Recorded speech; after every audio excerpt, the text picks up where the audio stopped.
Number 140 અહમ અથડાવે। ગુરુદેવના શરણે આવી અહમમાં અટવાઈ ગયું, અજ્ઞાનમાં અટવાઈને સંસારમાં રૂલાઈ ગયું, અજ્ઞાનમાં અટવાઈને સંસારમાં રૂલાઈ ગયો।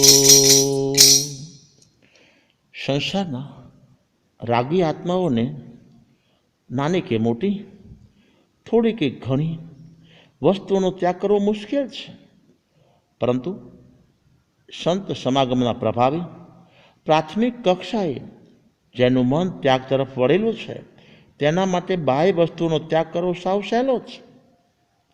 અરે જેને સંસારની અસારતા સમજાય છે તેના માટે વસ્તુઓ કે વ્યક્તિઓનો ત્યાગ અથવા દ્રવ્ય સંસ્થાનો ત્યાગ સુગમતાથી સહેલાઈથી શક્ય બની શકે છે। અન્ય માટે જે ત્યાગ મુશ્કેલ છે એ ભાવનાવાળા માટે સહેલો છે। આત્મિક જ્ઞાનના અભાવમાં એક યા અનેક વસ્તુ કે વ્યક્તિનો ત્યાગ થઈ શકે છે, પરંતુ અહમનો ત્યાગ અસંભવ છે। સ્વાનુભવી જ્ઞાની જ અહમ છોડી શકે છે।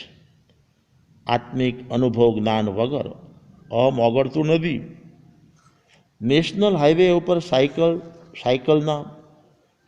સ્કૂટરના, સ્કૂટર મોટરના કે મોટર ટ્રકના ગમે તે એક્સિડન્ટ થવા શક્ય છે। વાહન ચલાવનારમાંથી એકાદ વ્યક્તિ પણ જાગૃતિ ચૂકી જાય ત્યારે એક્સિડન્ટ થઈ જાય અને પરસ્પરના તન તૂટી જાય, હાડકાઈ ભાંગી જાય।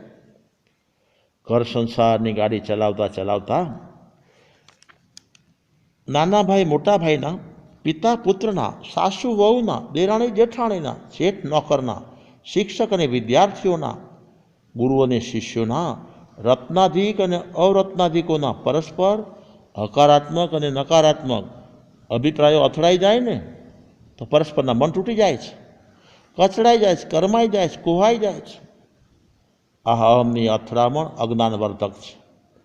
જેઓને અહમ ઓગાળીને જીવનની ગાડી ચલાવતા આવડતું નથી ત્યાં અહમની અથડામણો અને ટકરામણો ઊભી જ હોય છે। વાહનોના એક્સિડન્ટો થતાં તન તૂટી જતાં તનના હાડકાને સાંધનારા તો ડૉક્ટરો આજે ગલીએ ગલીએ મળવા હેલા છે, પરંતુ તનની સ્વસ્થતા કેળવી લેવી હજુ કદાચ સહેલી, પરંતુ પરસ્પર અહમ અથડાતા જ્યારે મન તૂટી જતા હોય એના હૃદયના સાંધનારા સદગુરુઓ મળવા બહુ મુશ્કેલ છે।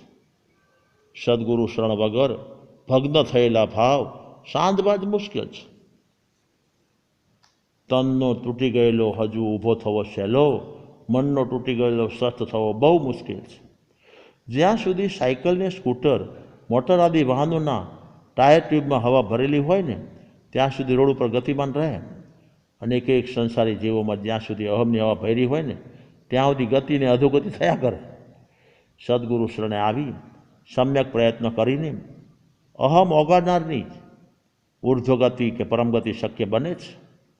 જે સાધક સદગુરુના શરણે આવ્યા પછી પણ સવડા બનવાને બદલે અવડા પડીને અહમ વધારે છે તેવા જીવો ભલે અન્ય અનેક પ્રવૃત્તિઓ કરે છતાં તે પ્રવૃત્તિ પોતાનો અહમ ઓગાળવો અશક્ય છે।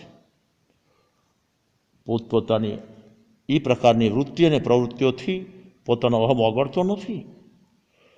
ગુરુદેવના શરણે આવીને જે નિષ્ફળ ગયો છે તેને અન્ય સ્થાને જીવનના ક્ષેત્રમાં સફળતા મળવી મુશ્કેલ છે।